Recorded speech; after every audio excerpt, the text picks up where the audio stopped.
Shalom, puji Tuhan. Pada kesempatan pagi hari ini, kita akan bersama-sama mendengarkan firman Tuhan yang diambil dari Perjanjian Lama, Kitab Yesaya pasal 59 ayat 1 sampai 3. Yesaya pasal 59 ayat 1 sampai 3 saya akan bacakan buat saudara semuanya. Demikianlah firman Tuhan. Sesungguhnya tangan Tuhan tidak kurang panjang untuk menyelamatkan, dan pendengarannya tidak kurang tajam untuk mendengar.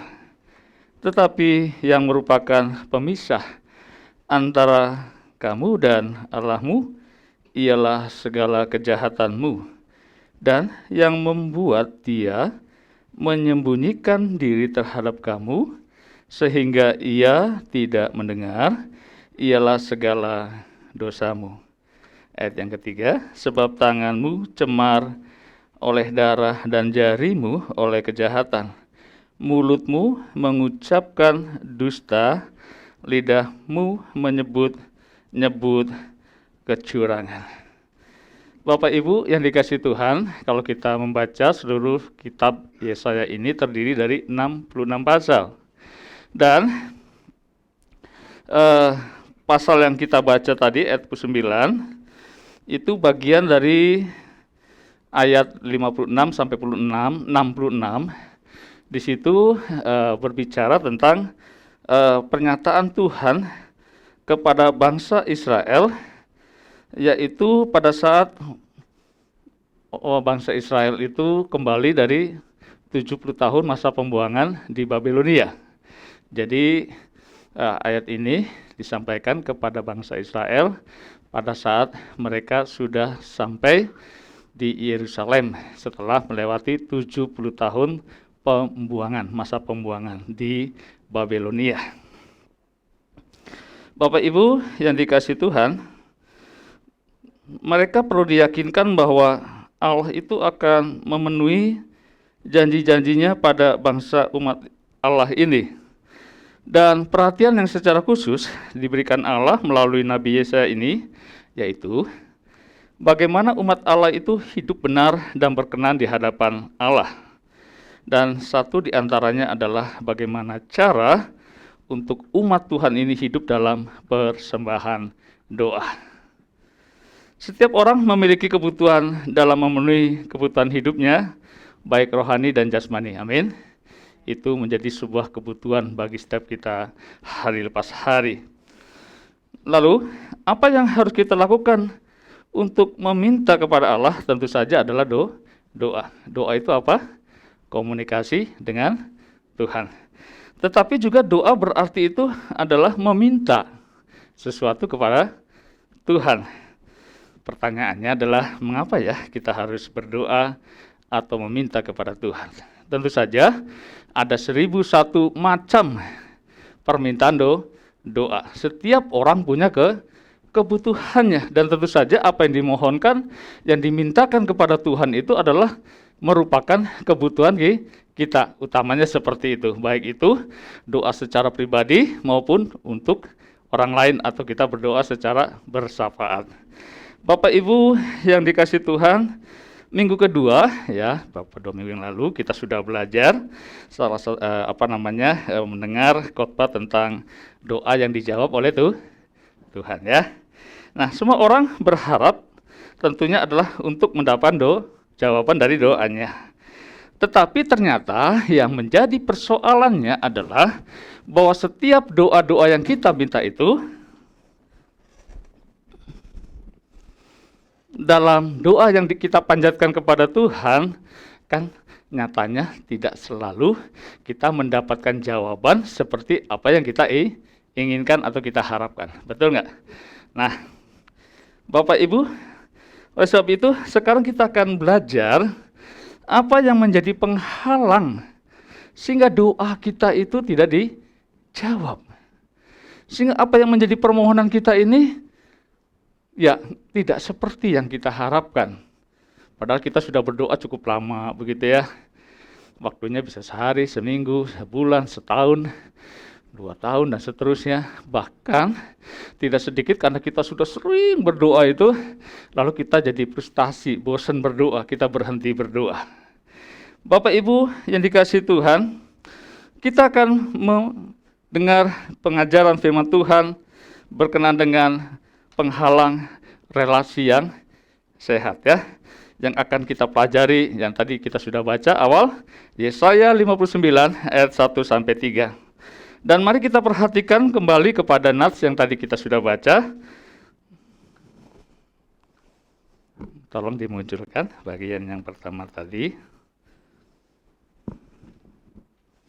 Ya, sesungguhnya tangan Tuhan tidak kurang panjang untuk menyelamatkan. Tidak kurang panjang itu, kalau dengan bahasa yang lain, sangat panjang, betul? Tidak kurang panjang, berarti tangan Tuhan itu sangat panjang. Atau boleh juga diterjemahkan cukup panjang. Kalau cukup itu artinya sesuai dengan apa yang menjadi kebutuhan kita. Tuhan tahu ya, menjadi kebutuhan kita itu sesuai dengan kapasitas kita, sesuai dengan kebutuhan kita. Tapi dalam hal kita itu berdoa, Bapak Ibu dikasih Tuhan, berkenan dengan pertolongan Tuhan, dikatakan bahwa tangan Tuhan itu nggak kurang panjang. Tidak kurang panjang, itu panjang sekali. Tak terbatas kasih kuasa pertolongannya kepada setiap kita. Amin. Lalu dikatakan lagi, dan pendengarannya tidak kurang tajam. Sama ya, tidak kurang panjang itu artinya sangat panjang. Atau boleh dikatakan cukup panjang begitu ya. Pertolongan Tuhan untuk apa? Untuk mendengar. Tetapi yang merupakan pemisah antara kamu dan Allahmu ialah segala kejahatanmu, dan yang membuat dia menyembunyikan diri terhadap kamu sehingga ia tidak mendengar ialah segala dosamu. Sampai di sini dulu. Ada, perhatikan kata tetapi, itu sebagai kata penghubung. Jadi sebenarnya Tuhan itu pasti menjawab doa-doa kita kalau sesuai dengan kehendak Tuhan, sesuai dengan perkenanan Tuhan. Jadi tidak kurang satu apapun. Tuhan itu sungguh tahu apa yang menjadi kebutuhan kita. Tapi ada kata tetapi. Apa? Kata apa tadi? Tetapi itu sebagai satu kata penghubung. Bahwa semuanya itu kita tidak mendapatkan jawaban doa atas doa-doa kita itu karena apa? Dosa. Kejahatan dosa pelanggaran kita. Berarti dalam kita berdoa ada juga yang tadi saya sudah jelaskan, kita bisa tidak mendapatkan jawaban doa seperti apa yang kita doakan atau kita harapkan. Ada yang merupakan pemisah sehingga doa itu tidak dijawabnya. Karena apa? Segala dosamu. Selanjutnya pada ayat 3 ditegaskan hal penyebab dosanya. Sebab tanganmu cemar oleh darah dan jarimu oleh kejahatan, mulutmu mengucapkan dusta, lidahmu menyebut-nyebut kecurangan. Bapak Ibu yang dikasihi Tuhan, hal penting apakah yang harus kita bangun dalam sebuah doa yang kita panjatkan kepada Allah? Tentu saja kalau kita melihat di ayat 1, 2, dan 3, pasal 59 Yesaya ini adalah relasi. Kata kuncinya apa? Relasi. Yang harus kita bangun dengan Tuhan. Relasi yang baik adalah kunci atau kata kunci sehingga kita mendapatkan jawaban doa-doa dari Tuhan. Tetapi Bapak Ibu, dosa akan menjadi penghalang relasi yang sehat dengan Tuhan. Ya, perlu kita ketahui apa ya dosa itu? Dosa itu dari bahasa aslinya hamartia. Hamartia itu adalah meleset dari sasaran. Ingat ya, kalau kita lihat orang sedang memanah itu, lalu ada pegang panahnya, ada anak panahnya begitu ya, lalu ada sasarannya, maka ditembakkanlah anak panah itu tepat pada sasaran. Nah, kalau itu tepat seperti yang Tuhan inginkan, teleios katanya ya. Jadi tepat seperti apa yang Tuhan inginkan, sempurna. Tetapi dosa itu seperti anak panah yang diarahkan kepada sasarannya, meleset tidak tepat di tempat sasaran yang kita arahkan itu. Itulah dosa. Jadi dosa itu adalah meleset dari ketetapan firman Tuhan. Tapi dosa juga bisa diterjemahkan begini. Dosa adalah pemberontakan terhadap ketetapan firman Tuhan. Jadi kita melanggar. Pemberontakan itu arti kita tidak mentaatinya. Kita melawan ketetapan daripada firman Tuhan itu. Bapak Ibu dikasih ke Tuhan, karena itu relasi buruk ataupun sebaliknya relasi yang sehat itu akan sangat mempengaruhi hasil dari sebuah doa yang kita panjatkan kepada Tuhan.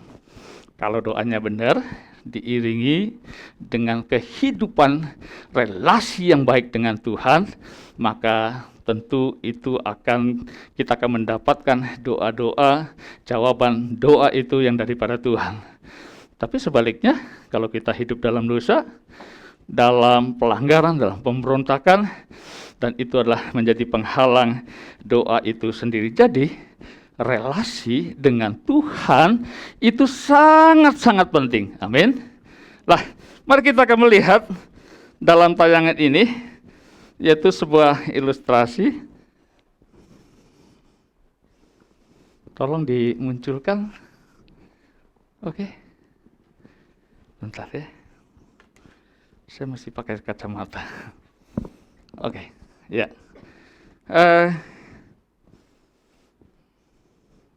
Sini.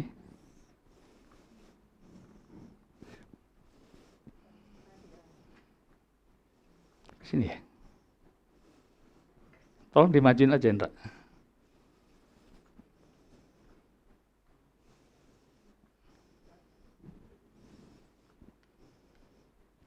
Bukan.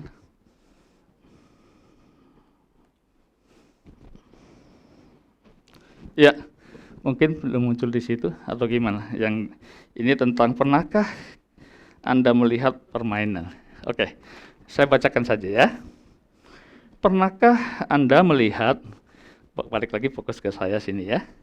Pernahkah Anda melihat permainan yang menguji sepasang kekasih atau dua orang sahabat? Apakah satu sama lain mengetahui makanan kesukaan, hobi, dan hal lainnya yang hanya diketahui oleh orang dekat? Tentu ketika sepasang kekasih mendapat nilai yang bagus atau banyak jawaban yang cocok menandakan sehatnya relasi dari sepasang kekasih itu. Bagaimana dengan hubungan kita dengan Tuhan? Apakah kita mengetahui kesukaan Tuhan?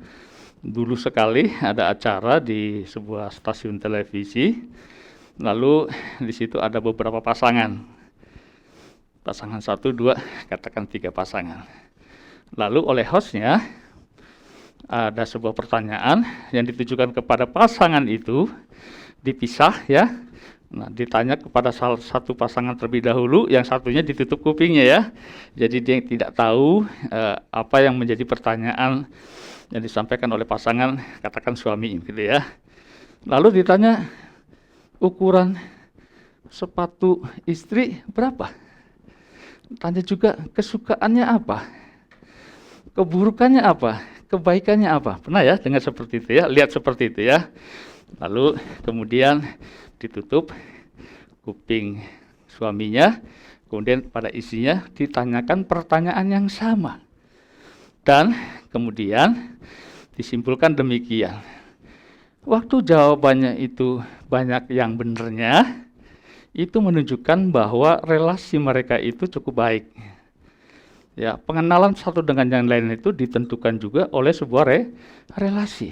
saling mengenal. Tapi sebaliknya kalau jawaban 1 dan 2-nya, padahal hidup bersama ya, tapi jawabannya nggak sinkron, sedikit benarnya, itu bisa juga menunjukkan bahwa pasangan itu, mereka hidup itu kurang mengenal satu dengan yang lainnya. Ya, sampai di situ saja ya ilustrasinya ya.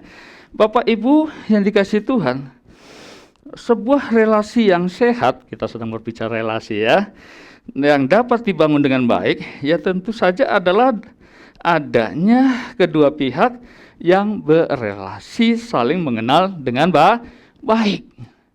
Lalu bagaimana halnya relasi kita dengan Tuhan? Dalam hal ini, katakan ya, relasi itu ada dua pihak, saya, kita ini dengan Tuhan. Dari sisi Tuhan, pasti Tuhan itu sempurna. Amin. Tuhan itu kasih. Tuhan itu, Bapak Ibu yang dikasihi Tuhan, dia itu ya kudus. Kalau kita melihat kekurangannya, tidak ada satu kekurangan apapun yang daripada Tuhan. Dalam hal berelasinya Tuhan dengan kita atau kita dengan Tuhan, maka satu pihak Tuhan ini tidak pernah ada salahnya. Amin. Dia sempurna, dia kudus, dia kasih. Artinya dalam berelasi dengan kita, Tuhan itu sungguh sangat-sangat tahu tentang kita. Amin. Tidak ada satu bagian apapun, bahkan sekecil apapun yang Tuhan tidak mengenal kita. Yang jadi persoalannya adalah kita, saya. Seberapa kita mengenal dia? Seberapa kita banyak bergaul dengan dia? Kita mengenal tentang Allah itu sendiri. Allah itu memang tak terbatas, Bapak Ibu. Dia sempurna. Kita yang terbatas memang banyak keterbatasannya. Tetapi juga Tuhan tentu saja dia memberi kasih karunia kepada kita, kemampuan kepada kita untuk mengenal dia, sekalipun kita tetap memiliki ketidaksempurnaan.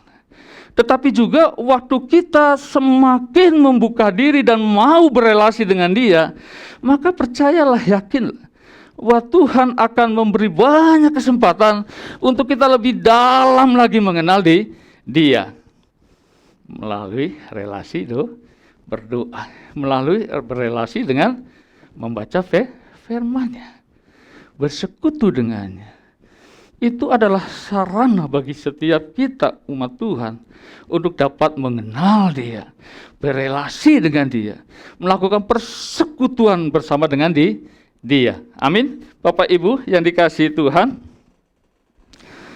bagaimana dengan pihak kita? Sudahkah kita membangun relasi dengan Tuhan itu sedemikian rupa? Membangun persekutuan kita dengan Tuhan dengan sungguh-sungguh. Jadi relasi yang baik atau sehat dengan Tuhan akan mempengaruhi pengenalan kita dengan Tuhan, sehingga kita dapat mengenal mana yang Tuhan suka dan mana yang Tuhan tidak suka. Bagaimana kita tahu bahwa Tuhan suka atau tidak suka? Kalau kita tidak berelasi, kalau kita tidak mau membuka diri, mengenal pribadinya. Bapak Ibu yang dikasihi Tuhan, coba dilihat dalam slide yang ketiganya, bahwa untuk memiliki relasi yang sehat dengan Tuhan, ada hal yang harus dihindari. Sudah dibukain. Oke. Yang pertama adalah kejahatan dan dosa. Tadi sudah sedikit saya singgung ya. Kejahatan dan dosa adalah sebuah tindakan atau perbuatan yang menjadi penghalang dalam kita berelasi dengan Tuhan.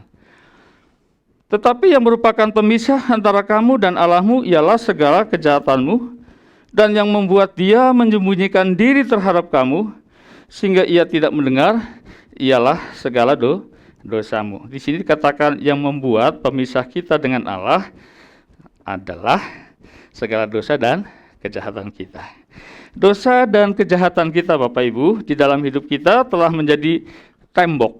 Menjadi apa? menjadi tembok pemisah antara kita dengan Allah. Karena tembok pemisah ini kita tidak dapat lagi mengalami perkenanan, perlindungan, pertolongan, ataupun keselamatan yang dari Allah. Sehingga dalam hal ini tentu saja doa-doa kita menjadi tidak dijawab oleh Tuhan. Saya kutip Pemazmur pasal 66 ayat 18, katakan, seandainya ada niat jahat dalam hatiku, tentulah Tuhan tidak mau mendengar. Dia itu kudus. Ya, Tuhan itu kudus. Jadi kalau ada niat yang jahat saja dalam diri kita, satu sisi kita sedang melakukan permohonan doa kepada Tuhan, dikatakan di sini Tuhan itu nggak mau mendengar. Sejak manusia dalam dosa, dengan latar belakang seperti ini, yang dilakukan oleh manusia pertama Adam dan Hawa, maka mulai saat itu relasi manusia dengan Allah itu rusak.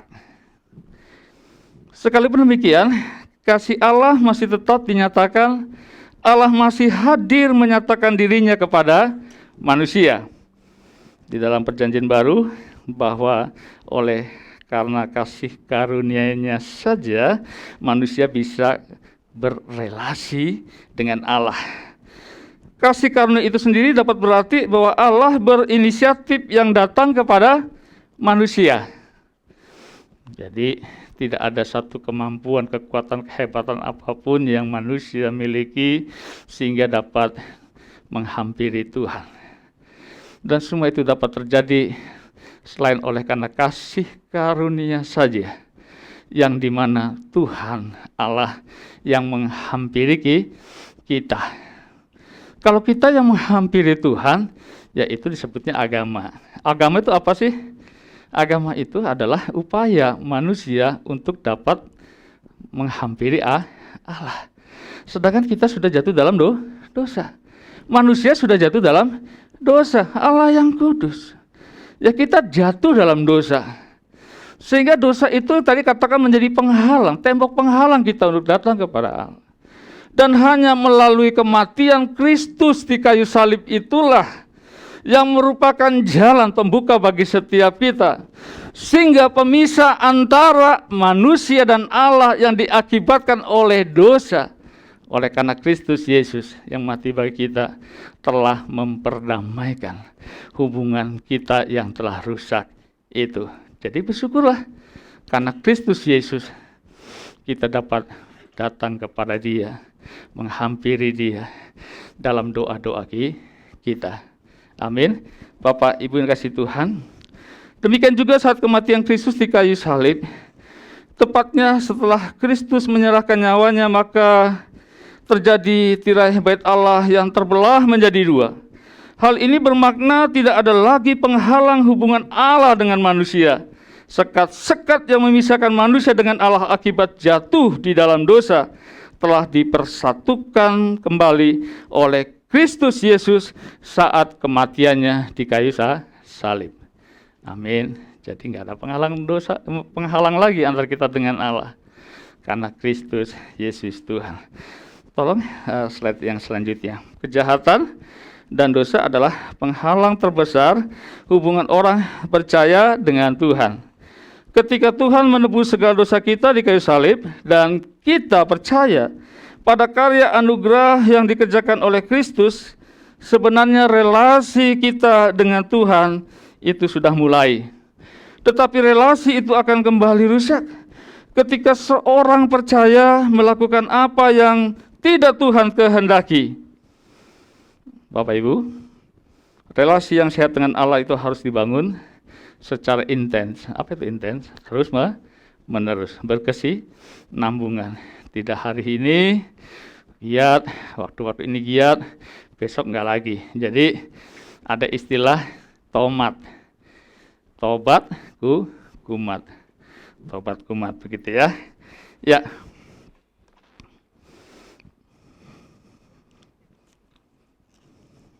Maaf ya, saya dulu.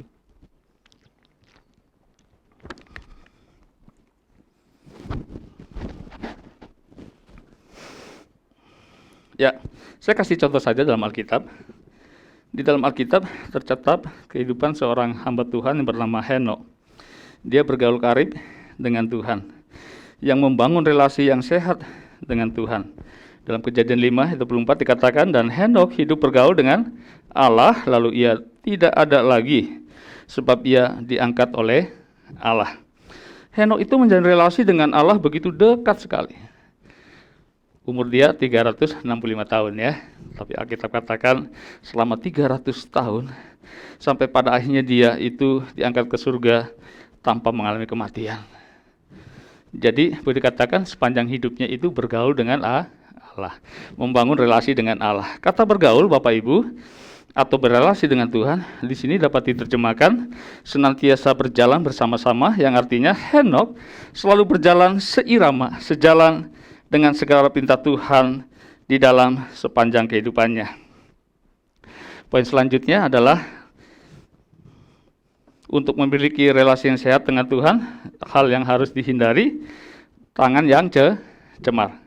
Sebab tanganmu cemar oleh darah dan jarimu oleh kejahatanmu. Bapak Ibu yang dikasihi Tuhan, Tuhan Yesus pernah mengatakan, dan jika tanganmu menyesatkan engkau, penggalah, karena lebih baik engkau masuk ke dalam hidup dengan tangan kudung, daripada dengan utuh kedua tanganmu dibuang ke dalam neraka, ke dalam api yang tak terpadamkan. Itu dalam Markus 9:43. Artinya kita harus menjaga tangan dan seluruh tubuh kita agar tidak tercemar melakukan dosa. Yesus tidak sedang mengajarkan secara literal, kita harus memotong tangan kita saat tangan kita tercemar, tetapi Yesus ingin mengatakan bahwa dosa yang harus dipotong dan dibuang dengan tuntas. Tentang hal ini dalam 2 Petrus 3:14 saya bacakan saja buat saudara, buat kita semuanya. Sebab itu, saudara-saudaraku yang kekasih, sambil menantikan semuanya ini, kamu harus berusaha supaya kamu kedapatan tak bercacat dan bernoda di hadapannya dalam perdamaian dengan Dia. Jadi kita harus menjaga kekudusan kita ya, sehingga dapat roh, jiwa dan tubuh kita dalam segala kebenaran kita menjaga kekudusan supaya hidup kita senantiasa berkenan kepada Tuhan. Kita harus menjaga kekudusan, artinya kudus itu dipisahkan dari yang kotor atau tidak bercampur dengan yang lain. Artinya jangan hidup di dunia ini secara duniawi dengan hidup di bawah kendali kedagingan. Kita harus tunduk, Bapak Ibu yang dikasihi Tuhan, kepada Kristus Yesus yang memiliki kuasa. Ya, kita diberi kuasa dan otoritas dalam Kristus untuk menundukkan kedagingan kita. Dan itu bisa kita baca dalam Galatia 5:19-21. Mungkin saya tidak bacakan di sini, tahu ya tentang perbuatan daging itu.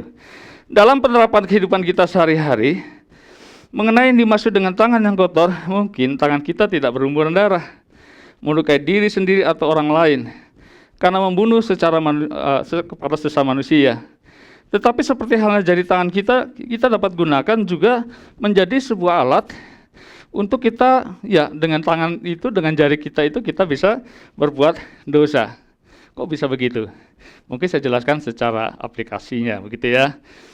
Bapak Ibu semua punya HP? Punya ya. Bagaimana kita mengoperasikannya? Dengan tangan kita, persisnya dengan jari kita, atau bahasa di sini nudul ya. Pak John suka kasih istilah nudul gitu ya. Tahu nggak? Satu sisi dengan jari ini kita bisa juga memainkan tools-nya untuk kita mendapatkan baca firman, renungan ya, khotbah dan sebagainya. Tapi tahu juga dengan jari yang sama ini, kalau kita tidak mengendalikannya dengan baik, tentu dengan jari ini kita juga bisa mengirim WA atau berita-berita hoax. Atau kita membuat berita-berita menunjukkan bentuk kemarahan kita yang kita tujukan kepada orang lain, sehingga orang itu menjadi marah. Atau kita bisa membuat kalimat-kalimat yang isinya fitnah atau hoax, itu juga membuat ya tentu saja berdosa. Jadi dalam penerapan ini, Bapak Ibu, saya kasih contohnya bahwa tangan kita itu yang dimaksud dengan kotor, ya, itu kita mempraktekannya seperti yang tadi itu, menggunakan tangan kita, jari kita itu untuk sesuatu yang membuat berdosa. Itu dimaksud dengan tangan yang kotor. Hal ketiga adalah untuk memiliki relasi yang sehat dengan Tuhan, yang harus dihindari adalah mulutmu mengucapkan dusta, lidah menyebut-nyebut kecurangan. Yesaya 59 ayat 3b. Mohon maaf, waktunya berapa menit lagi? Sudah habis. Oh, oke. Ya, firman Tuhan mengajarkan kepada kita agar tidak menggunakan mulut kita untuk memperkatakan dusta atau kebohongan dan berlaku curang. Jika iya, katakan iya. Jika tidak, katakan tidak. Selebih daripada itu berasal dari si jahat. Jadi, sekolah minggu bilang, hati-hati gunakan mulutmu, ya kan? Dan seterusnya. So, kalau kita tidak mengendalikan mulut kita, maka dengan mulut itu kita bisa berdosa. Yakobus mengatakan sebab kita semua bersalah dalam banyak hal. Barang siapa tidak bersalah dalam perkataannya, ia adalah orang yang sempurna, yang dapat mengendalikan seluruh tubuhnya. Kita belum sempurna, Bapak Ibu. Kita dalam proses disempurnakan seperti Kristus. Tapi bukan berarti bahwa kita menyalahgunakan apa yang ada pada kita seperti halnya mulut untuk digunakan menjadi sarana untuk berbuat dosa. Mulut adalah anggota tubuh kita yang paling sulit dikendalikan. Seluruh dusta adalah dosa di mata Tuhan. Begitu juga dengan kecurangan, kita harus mengendalikan mulut agar setiap perkataan yang keluar darinya dapat menjadi berkat dan memuliakan Tuhan. Bapak Ibu yang dikasihi Tuhan, memang sulit menguasai lidah kita yang kecil yang tidak bertulang ini. Kadang-kadang banyak hal tidak bisa dikuasai. Tapi tolong perhatikan, dosa itu membuat manusia kehilangan kemampuan untuk mengontrol dirinya, termasuk lidahnya sendiri. Jangan karena lidah itu kemudian kita banyak berbuat dosa, tapi hanya satu pilihan di antara dua, ya, kutuk atau berkat. Maka gunakanlah mulut kita itu untuk memperkatakan perkataan-perkataan berkat, perkataan-perkataan yang membawa kemuliaan bagi Tuhan. Demikianlah firman Tuhan sudah disampaikan. Mari kita akan tutup dalam doa. Mohon bangkit berdiri.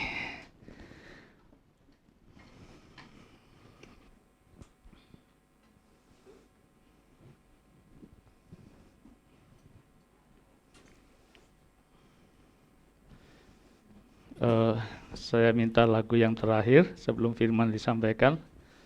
Tangan Tuhan tidak kurang panjang untuk menolong dan seterusnya.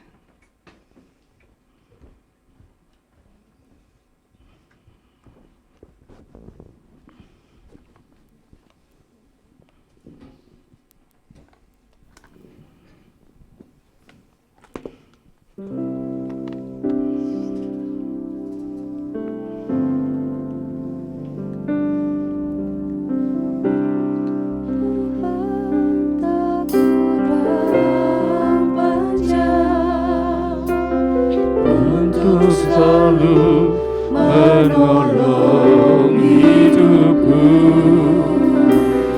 telinganya tak kurang tajam untuk mendengar seruan hatiku. Tangan Tuhan tak kurang panjang selalu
dalam nama Tuhan Yesus, terima kasih firman sudah disampaikan.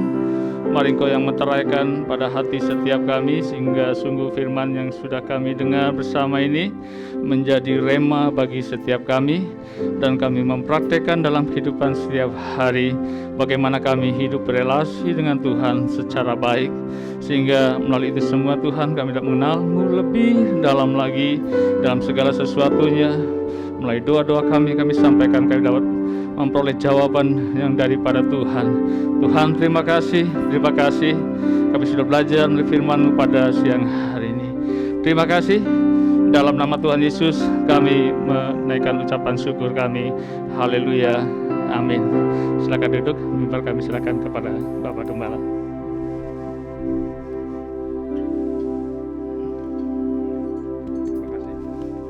Terima kasih Pak Edi untuk